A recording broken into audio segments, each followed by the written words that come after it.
Welcome to Philosophy Talk, man.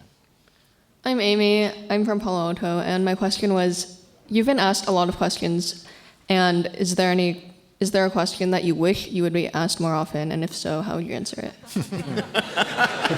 That's kind of a meta question. Yeah. That's a metadata to meta question. Yeah.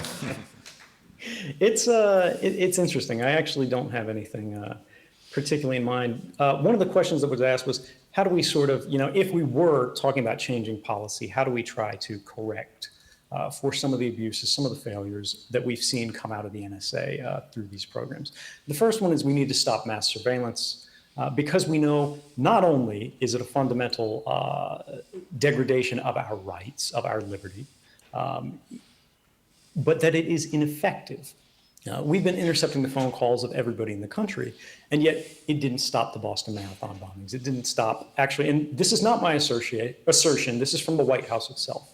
In the wake of the 2013 revelations, the White House appointed 2 independent panels, one called the Privacy and Civil Liberties Oversight Board, one called the President's Review Group on Information and Communications Technology, where they had complete access to classified information. They were packed actually with insiders. These aren't reformers. These include individuals like the former deputy director of the Central Intelligence Agency. These aren't bleeding hearts or radical bomb throwers.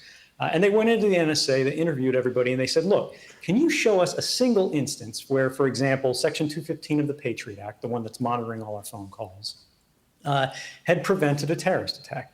And they said no. Well, publicly, when it first happened, the government said this mass surveillance thwarted 54 plots. When the government itself went in and investigated that with access to classified information, they said that no, it had never stopped a single terrorist attack, and in fact, had never made a concrete difference in a single terrorism investigation. The only one where it even had a role to play was the case in California of a cab driver sending $8,500 home to his clan in Somalia somewhere. And yet they said even in that case, the FBI was already closing in on the suspect. And because by the time you get to the point that you would apply these mass surveillance authorities to look at someone, you already have enough basis to get the same evidence through traditional means, through the normal lawful means that are used every day in the pursuit of criminal suspects. So we need to do that. First off, we need to stop bulk collection. But then the second thing is in the whistleblowing process. How do we make sure that people are protected, that they can go through this inside the system where things haven't collapsed completely in basically trying to mitigate any theoretical risks that might come out of a result of the disclosure? And the idea here, and the most fundamental one, that was, for example, in my case, there were no whistleblower protections for me. If I had taken these documents to Congress, I would have gone to jail. Not only would that have happened, but basically nothing would have changed because the Congressional Intelligence Committee that was overseeing this, and the Gang of Eight, for example, these were the individuals most responsible for the wrongdoing in the first place.